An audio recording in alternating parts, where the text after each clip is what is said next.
I don't care what the world say, that it's okay to just be free with your body and just put your vagina everywhere. It's not okay. It's irresponsible. And so if you kind of have this urge to just satisfy your flesh and to always have sex, then you, my dear, suffer from the spirit of lust.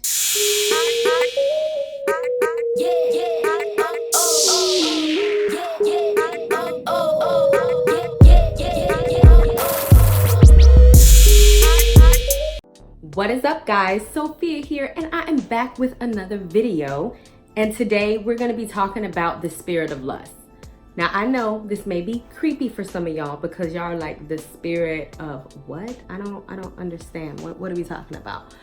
So as a Christian, or anybody, I don't care if you're not a Christian, you need to realize that there are like spirits and stuff in the world. And especially as a Christian, if you believe in God, then you need to believe in the devil, and you need to believe in the demons, and you need to believe in the good, and you need to believe in the bad. Ephesians 6:12 clearly tells us that our struggle is not against flesh and blood, contending only what is physical or what we can see, but against the rulers and against the powers and against the world forces, present darkness, and against the spiritual wickedness of heavenly places. So all that really means is that there's some spirits around and there's some bad ones. And today we're going to be talking about the spirit of lust, okay? So before we get into the video, be sure to hit the subscribe button or go ahead and give me a follow or a like or a heart, whatever platform you are watching this on. And why don't we go ahead and get into the video, shall we? All right, so when we talk about the spirit of lust, what am I talking about, y'all? What is the spirit of lust? You might have an idea of what lust is, but it is an actual spirit that can contaminate you. So lust is considered to be works of the flesh. And if you go to Galatians 5:19, then you will find all of the works of the flesh. I also have a blog post on it, and I'll be linking it in the description box along with my other blog post on how to get over the spirit of lust. As someone who has struggled with it myself, there is no shame in my game. We all are sinners. We have all fallen, and we have all gotten back up, or some of us have gotten back up. Hopefully, you're gonna get back up. So it says, Galatians 5:19, now the practice of works of the flesh are clearly evident that they are sexual immorality, impurity, sensual, total irresponsibility, lack of self-control. So if you continue to read all that other stuff, it talks about other works of the flesh. And so when we talk about the works of a flesh, then you have to know irresponsibility. Are you just having sex with any and everybody and sticking your ding-a-ling in everybody without a condom, or letting anybody enter you without a condom, or just impulsively sleeping within and everybody? I don't care what the world say, that it's okay to just be free with your body and just put your vagina everywhere. It's not okay. It's irresponsible, and it's a works of the flesh, and it is lust, because that is when you cannot control yourself. Nothing should have such a hold on you where you feel like you absolutely have to have it or you're going to die, with the exception of water and food, because if you don't have those things, then of course you'll die. But with sex, you're not gonna die. And so if you kind of have this urge to just satisfy your flesh and to always have sex, then you, my dear, suffer from the spirit of lust. So the second verse that I want to get into to explain the spirit of lust and what exactly it does to you when you are consumed by it, because some of y'all think, what's the problem with spreading myself around? What's the problem? There is a problem. And even if you don't even buy this whole spirit of lust thing, scientifically, hormones are released between you two when you have sex, where you attach to somebody. So if you're attaching to every single body, then you're kind of messing with your psyche, because the whole sex thing is meant to be shared with somebody you love, not somebody that you're just hopping in bed with, because your mind gets all jacked up and they're like, okay, well, we're doing this all the time. I don't know who I'm attaching to. And so you kind of just shut off that part of your brain. And then in the long run, the effects of that is that when somebody comes in that you do want to have that intimate connection with, AKA sex, intimate connection like that you love, you're gonna have some problems because your brain is all jacked up because you done did it with everybody.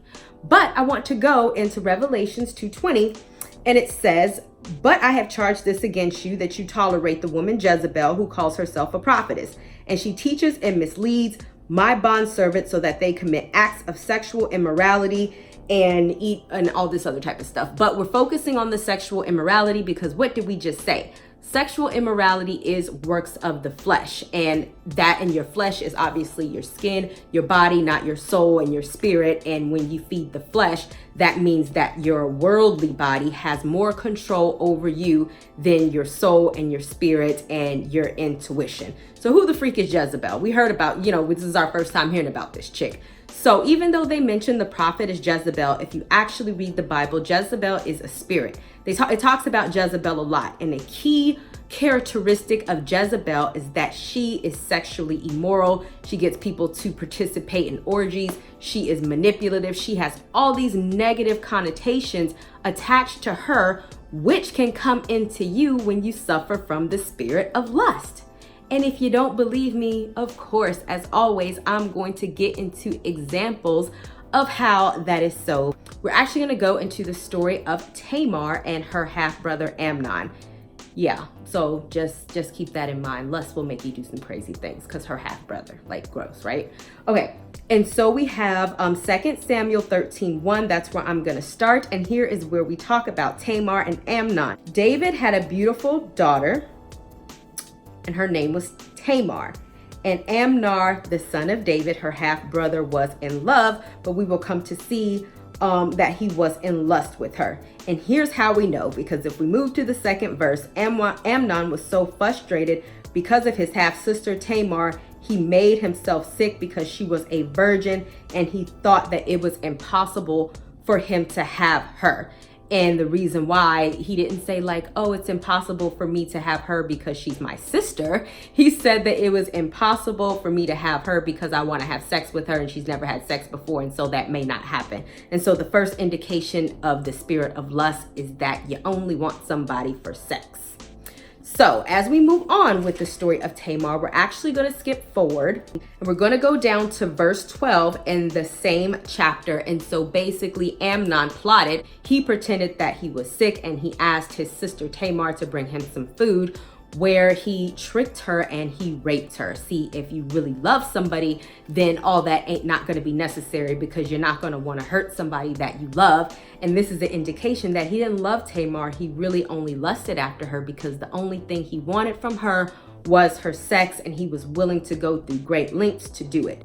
So then she asked him, after he had, raped her, just speak to the king, which is their dad, and asked him to take me as your wife because she did not want to be disgraced. And then he said no, and then he kicked her out. If you go down to verse 15, then Amnon became extremely hateful towards her, for his hatred towards her was greater than the love he had for her. And Amnon said to her, get up and get out. So that's another indicator that that wasn't love, that was lust. So the spirit of lust, if you have ever had sex with someone and after they have satisfied their lust with you or you with them, all of a sudden you're like, okay, I don't really want to deal with you anymore.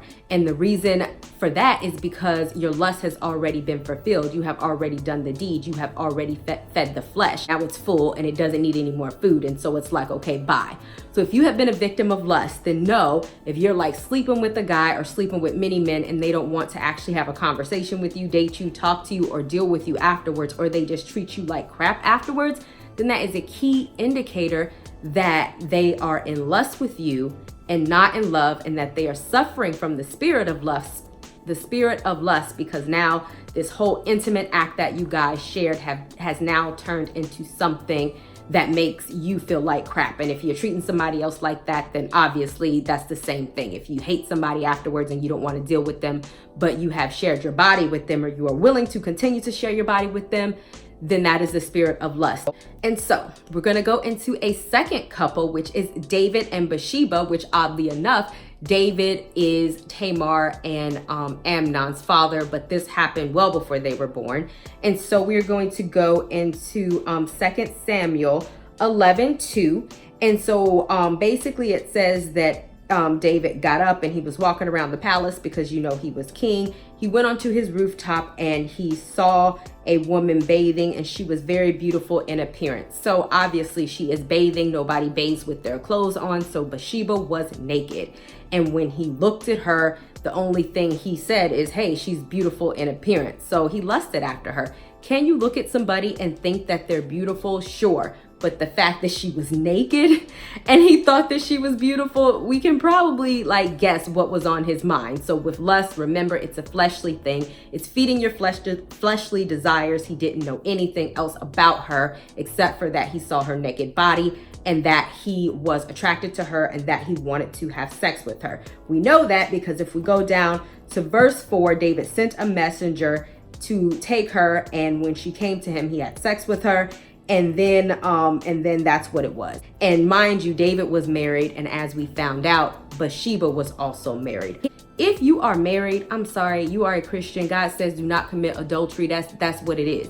And if somebody else is married, that's what it is. If you cannot control yourself, that you can't say, I don't want to sin with this person or this married person, or I'm married and I'm going to sleep with them anyway, then you are satisfying your flesh, you are committing adultery, and you are engaging in sexual immorality because you're saying that I would rather listen to my flesh and do what my flesh tells me to do over listening what God tells me to do. And God clearly tells us not to sleep with other people's spouses. So then, if you carry on and you know the story of David and Bathsheba, the unintended consequences is because it's like, hey, once you kind of open up a sin, you open up Pandora's box and you're allowing a lot more sin to come into your life. So Bathsheba ended up getting pregnant. David, obviously because he slept with somebody else's wife, invited Bathsheba's husband back from war to try to get him to sleep with Bathsheba so they can claim the baby was his. He didn't fall for it. He was like, no, my people, he was all honorable. My people are out in war and I can't sleep with my wife. And so then David was like, fine. He had him sent to the front lines intentionally to have him killed. So one sin led to the next, And then once Bathsheba gave birth to the child, God was so upset with David because A, he had an innocent man killed, and B, he slept with the man's wife, that the baby did not survive and God killed his child. I know that sounds really bad. It is so like bad. And I'm not saying God wants to like kill your children, but I'm saying that once you kind of open up the door or Pandora's box with the spirit of lust, then you are really allowing all types of other sin and consequences to come into your life. Amnon's lust had consequences on her, and unfortunately, even in that situation, Tamar's brother had ended up going to war with Amnon and end up killing him. So his consequence was that he died because he decided to rape his sister and allow the lust to take over. If you're still confused about, okay, so Sophia, how do I even tell the difference between love and lust? I am so glad you asked that because you know I'm gonna tell you, right? Okay, so the first couple we're gonna get into is Isaac and Rebecca, and I'm also gonna link my video down in the description box where I talk about how do you know that God has chosen a one for you, because I specifically mention Isaac and Rebecca. So if you wanna know that specific story, then go check out that video. I'm not gonna focus on that story because it's super long. I'm just gonna focus on the difference between love and lust. So once Isaac took Rebecca to be his wife, if we go to Genesis 24:67, Isaac brought her, Rebecca, into his mother's tent. So first, he took homegirl to meet the mom dukes, right? It's like, hey mom, I love this person. He had long-term plans for her. He intended to incorporate her into his family. And so he was like, yo, let's meet the mom because my mom's gonna be your mom. And then Rebecca became his wife because lust, if you notice in the past two stories, well, David did end up marrying Bathsheba, but I think that's just because he had to make things right after he had done so much wrong. He was like, all right, let me not continue to sin. I done killed her husband. Let me go ahead and marry homegirl. But in normal circumstances, most of the time it's like Amnon, where they just kind of send you away and they're not gonna marry you. But in this specific situation, Isaac took Rebecca to be his wife. So he wifed her up. Then he loved her, which means also he had sex with her within the context of marriage. And that is the aspects of love. Now, I understand a lot of y'all are having sex outside of marriage. I get it. I'm a single mom. I've done it before. But the fact of the matter is that we can't deny that when somebody loves you over lust, that is not just about sex. They have intentions for you that extend beyond sex. And so he really did not have sex with her until he made her his wife. It wasn't like he saw her, had sex with her in the desert, left her out there, and then came back and was like, oh, I thought I loved her, but no, it was that establishing of love first and then the sex. So then we're gonna move on to the story of Jacob and Rachel, another couple that I talked about on in my other video on how you know that this person is the one. But I'm gonna go to Genesis 29:18. Jacob loved Rachel, so he said, I will serve you, talking to her father, as a hired workman for 7 years in return for the privilege of marrying your daughter. Once again, he did not have sex with Rachel until he married her. And in this particular instance, he worked 7 years to marry her, so no sex, but just wanting to be around her, wanting to get to know her. That's the aspect of love. And then if we know the story, unfortunately, they tricked Jacob and he married Leah first, and then he had to wait again to marry Rachel. And so it was really this extended amount of time frame that had passed before he even had a chance to have sex with Rachel. And then even after he did marry Rachel, he chose to work for her father for an additional 7 years because he loved her. And more than anything, the aspect of even saying, you know what, before you give me your daughter, let me work for you. Let me prove myself as a man to her father, which is her family. And more importantly, let me earn some money so that I can be a provider, because ultimately he was planning for the long-term the long-term life that he and Rachel were going to have. Because if you follow the story of Jacob, he was very prosperous in working for Rachel's father, ultimately, which helped him have all these freaking kids with both, Rachel and Leah, and all these cattle and all this other type of stuff. So the difference between love and lust is that if you notice, David immediately took in Bathsheba to have sex with her. He didn't want to get to know her. He didn't want to wait one moment. He just wanted to have sex with her. Amnon, immediately after having sex with her, tore her away. There was, sent her away. There was no long-term plan to have these women in their lives, to provide for them, to create a home for them, to get to know, their family, or to plan anything of substance past what after they planned on having sex with them. And the last couple I'm going to give you is Esther and the King. I talk about Esther so much on my channel that I know y'all probably tired of hearing about homegirl, but I can't help it. I just absolutely love the book of Esther, and I feel like there's so many lessons that you can learn from her. So I'm actually going to start from Esther 2:17. And it says, now the king loved Esther more than all the other women, and she found favor and kindness with him more than all the other virgins, so that he set the royal crown on her head and made her queen. And so really, if you read the story of Esther, the king was looking for a queen. He called in all of these women, and each virgin would go and spend the night with him, aka have sex with him. And the only way that they can come back is if he summoned them by name. So that is the lust aspect, because if you read here that, all of them were women, all of them had vaginas. He can put his penis in anybody, but he loved Esther more than all the other women, because those other women, he just had sex with them. They couldn't even come back unless he specifically summoned them by name. And I'm sure most people, he didn't even remember their name. And once again, just like we saw with Rebecca and Isaac, Jacob and Rachel, that he made her his wife. He made her queen. And so if you are suffering from the spirit of lust, you might say like, oh, I don't see myself getting married because sex is fulfillment enough. And that is a huge spirit of lust, because really sex is not fulfillment. It's just sex. Like, you can masturbate and get the same feeling. I'm not trying to be vivid, but it's true. And so if you're equating that with fulfillment of your life, then that means that you are only trying to serve your flesh, and you're not trying to serve anything else, your emotions, your intellect, or the need to actually connect with somebody. Because if you're just having sex with somebody and you don't love them, or they're just a whole bunch of strangers, that's not an emotional connection. That's just getting yourself off using another person's body and then not feeling any type of way about it, which once again is a lustful spirit. I would love to go on and on about this topic, but I don't want to. But like I said, if you check into the description box, I'm gonna put a whole bunch of stuff in there. Probably not a whole bunch of stuff, but I definitely have a few blogs related to this topic, as well as my book for single women that you guys can go check out, and as well as what Bible and stuff that I'm reading from, so that you can go ahead and read the Bible on your own, because I am a huge proponent of that. Now, that is about it, guys. Thank you guys so much for watching. And if you have any questions, comments, concerns, be sure to hit me up. Leave them in the comment section and I will try to get back to you. Don't forget to subscribe, heart, follow, like, show me some love on whatever platform you're watching this on. And I will see you guys another day, another time. Bye, y'all.